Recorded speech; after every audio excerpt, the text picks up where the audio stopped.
There is something strangely unsettling about realizing that life kept moving after you left.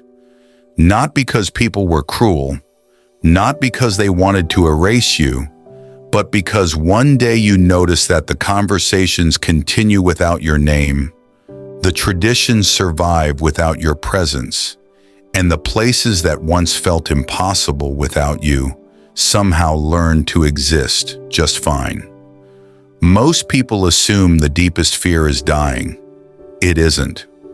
For many, the deeper fear is something quieter, the possibility of becoming forgettable while they're still alive.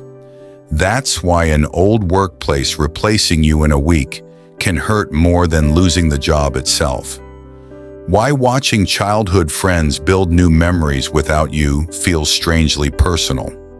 Why scrolling through photos from an event you weren't invited to can leave a wound that has nothing to do with the event itself. It feels as though a small part of your existence has disappeared. But here's the question almost nobody asks. Are you actually afraid of being forgotten? Or are you afraid that your life only mattered because someone else remembered it? History quietly hides one of the greatest examples of this fear. In 1815, Napoleon Bonaparte, once the most powerful man in Europe, was exiled to the tiny island of St. Helena in the middle of the Atlantic Ocean. For years, kings had built armies around his decisions. Entire nations waited for his next move. Then, almost overnight, the world simply continued. Governments met without him. Wars ended without him. New leaders rose. Visitors who met Napoleon during exile noticed something remarkable. He didn't spend most of his time planning another conquest. He spent countless hours talking about his past, revisiting old victories, replaying moments when the entire world seemed to revolve around his name. Imagine what that feels like. Not losing power, but watching the world prove it no longer needs you. Yet history remembers something even more important than Napoleon's rise or his fall. It remembers that no empire, no title, no reputation has ever been powerful enough to stop time from moving on. The world doesn't erase people out of cruelty. It simply keeps going. And the people who suffer most are often the ones who believe their value depended on never being left behind. Modern psychology explains why that realization hurts so deeply. Researchers studying autobiographical memory have found that human identity is built less like a photograph and more like an ongoing story. Your brain isn't constantly asking, "Who am I?" It's asking, "What role do I play in the lives around me?" That question quietly shapes far more of your behavior than most people realize. You stay in conversations that no longer fulfill you, because at least someone expects you to be there. You cling to friendships that stopped growing years ago, because losing them feels like losing proof that your past mattered. Sometimes people don't fight to save the relationship. They fight to save the version of themselves that only existed inside it. That's why being forgotten feels so personal. It tricks your brain into believing that if nobody remembers your role, perhaps the story itself wasn't important. But memory has never been a reliable measurement of value. Entire civilizations have disappeared beneath the earth. Brilliant artists died unknown. Scientific discoveries sat ignored for decades before changing the world. Human memory is selective. Reality is not. Think about an old theater after the audience has gone home. Hours earlier, every seat was filled. The stage felt alive. Every line mattered. Then the light switched off. The applause disappeared. Silence returned. If you walked inside the next morning, you might believe nothing important had ever happened there. But that silence doesn't erase the performance. It only proves that moments are not designed to last forever. People struggle because they expect relationships, careers, and recognition to behave differently. They believe that if something truly mattered, it should remain permanently visible. But permanence has never been the standard by which life measures meaning. Seasons change, children grow up, cities transform, even memories reshape themselves every time we remember them. The tragedy isn't that life forgets. The tragedy is believing that only permanent things are valuable. Because once you accept that idea, you begin measuring your worth by how long people remember you instead of by how deeply you lived while they did. And perhaps that's the invisible experiment every human being spends their life participating in. We quietly hand pieces of our identity to other people, hoping they'll keep carrying them for us. We expect old friends to preserve the version of us we used to be. We expect old workplaces to remember our contribution. We expect former partners to hold on to our importance long after the relationship has ended. But every person is carrying their own story, their own fears, their own memories that fade and rearrange over time. They were never meant to become the permanent archive of your existence.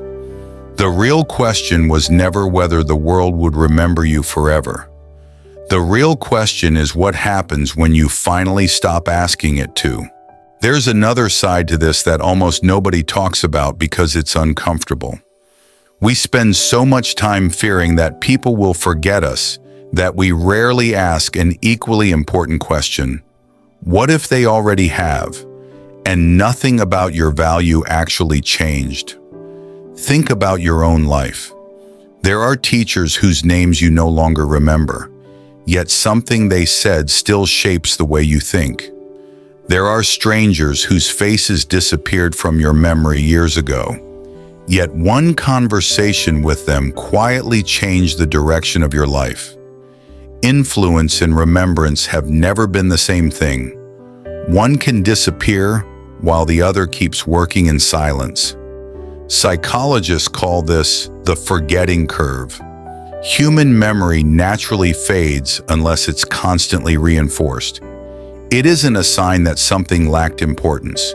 It's simply how the brain survives. Imagine trying to remember every conversation, every face, every ordinary Tuesday you've ever lived. You couldn't. Forgetting isn't betrayal, it's biology. Yet we take it personally, as though someone else's fading memory somehow rewrites the meaning of our existence. It doesn't. Memory is designed to simplify the past. Meaning isn't.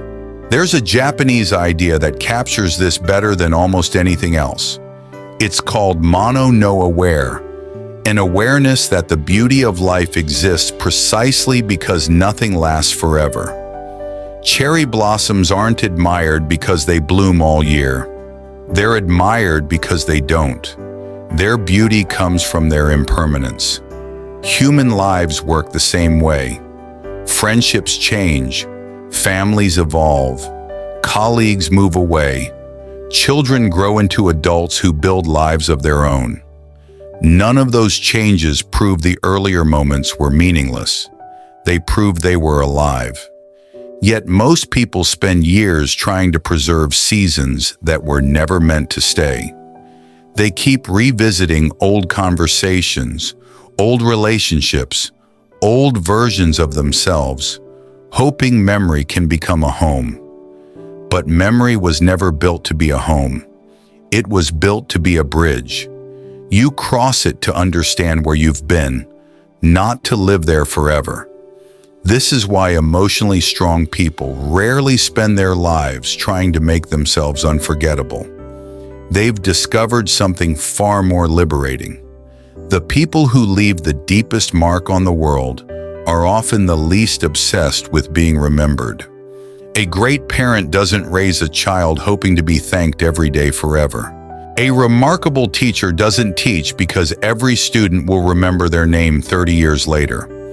A doctor doesn't save a life because history books might mention them.